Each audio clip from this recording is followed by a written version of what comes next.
Assalamualaikum warahmatullahi wabarakatuh. Nama saya Faren Sokan dengan nomor NPM 19075012, Program Studi Pendidikan Islam Manusia Dini, Fakultas Agama Islam, mahasiswa semester 3 dari Universitas Muhammadiyah.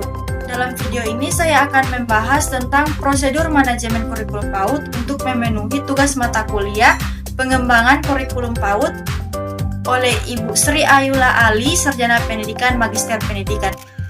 Dalam prosedur manajemen kurikulum PAUD ada 4 sub-pembahasan yang akan saya bahas. Yang pertama, perencanaan kurikulum PAUD.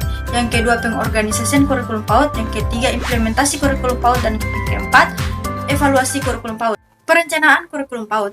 Kedudukan perencanaan sangat penting dalam setiap kegiatan, termasuk dalam penyelenggaraan PAUD.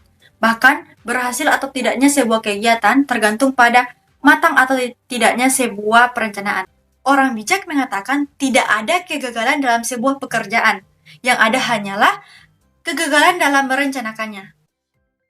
Perencanaan dalam arti yang lebih luas, khususnya perencanaan kelembagaan seperti PAUD, mencakup visi, misi, fungsi organisasi, tujuan kelembagaan, strategi mencapai tujuan, dan sebagainya. Perencanaan yang lebih real dan aplikatif biasanya sudah dilengkapi dengan time schedule dalam konteks kelembagaan PAUD. Hal ini diimplementasikan ke dalam kalender akademik yang memuat program sepanjang tahun. Adapun rencana kegiatan sehari-hari tertuang dalam RKH, rencana kegiatan harian.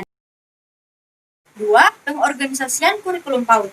Pengorganisasian adalah pembagian tugas secara profesional sesuai kemampuan masing-masing sumber daya dalam menjalankan tugasnya. Jadi, setiap perencanaan harus diorganisasikan dalam lingkup-lingkup yang lebih kecil, sehingga semua komponen PAUD mendapat tugas sesuai dengan kapasitasnya masing-masing.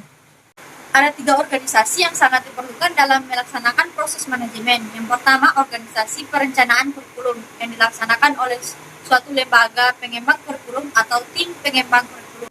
Kedua, organisasi dalam rangka pelaksanaan kurikulum, baik pada tingkat daerah maupun pada tingkat sekolah atau lembaga pendidikan yang melaksanakan kurikulum. Dan yang terakhir yaitu organisasi dalam evaluasi kurikulum yang melibatkan berbagai pihak dalam proses evaluasi kurikulum. Implementasi kurikulum PAUD. Implementasi kurikulum adalah penerapan atau pelaksanaan program kurikulum yang telah dikembangkan pada tahap sebelumnya, kemudian diuji cobakan dengan pelaksanaan dan pengelolaan, sambil senantiasa dilakukan penyesuaian terhadap situasi lapangan dan karakteristik peserta didik, baik perkembangan emosional, intelektual, maupun fisiknya. Implementasi kurikulum PAUD antara lain yaitu merumuskan tujuan layanan PAUD, menyusun program kerja tahunan, menyusun kalender pendidikan di lembaga PAUD, merumuskan job description kepala PAUD, guru PAUD, dan staf PAUD, menyusun jadwal kegiatan layanan PAUD bagi peserta didik, menyusun program perencanaan pembelajaran oleh guru PAUD setidaknya dalam bentuk RKM dan RKH. Dan yang terakhir, menyusun tahap-tahap penilaian hasil belajar dan proses pembelajaran peserta didik secara kontinu. Implementasi kurikulum di dalam kelas dapat kita lakukan menggunakan pendekatan Beyond Center and Circle Time, yang singkatannya BCCT, dan sering diartikan sebagai pendekatan sentra dan lingkaran. BCCT merupakan penyelenggaraan PAUD yang berfokus pada anak, yang bertujuan untuk merangsang seluruh aspek kecerdasan anak. Pendekatan ini memandang bermain karena di samping menyenangkan, bermain dalam settingan pendidikan dapat menjadi wahana untuk berpikir aktif, kreatif, dan inovatif. Evaluasi kurikulum PAUD. Pada hakikatnya, penilaian pendidikan anak usia dini adalah untuk hal-hal sebagai berikut. Yang pertama, mengetahui tingkat pencapaian kompetensi selama dan setelah pembelajaran berlangsung. Yang kedua, memberikan umpan balik bagi siswa didik agar mengetahui kekuatan dan kelemahannya dalam proses pencapaian kompetensi. Yang ketiga, memantau kemajuan dan mendiagnosis kesulitan belajar yang dialami siswa didik sehingga dapat dilakukan pengayaan dan remedial.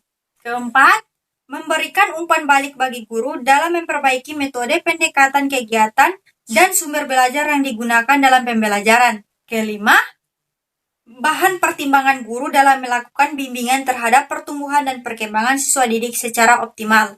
Yang keenam, bahan pertimbangan guru dalam menetapkan siswa didik sesuai dengan minat dan kebutuhannya.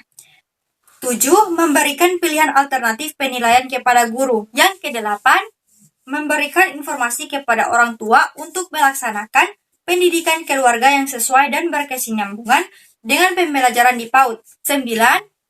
Bahan masukan bagi berbagai pihak dalam pembinaan selanjutnya terhadap siswa didik. Dan yang terakhir, menemukan kesulitan belajar dan kemungkinan prestasi yang bisa dikembangkan anak. Itulah penjelasan dari saya mengenai 4 sub pembahasan dari prosedur manajemen kurikulum PAUD.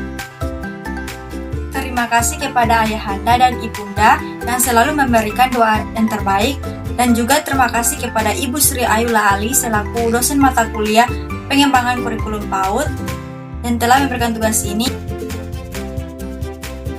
Lebih dan kurangnya mohon maaf. Billahi fisabilillah, fastabiqul khairat. Wassalamualaikum warahmatullahi wabarakatuh.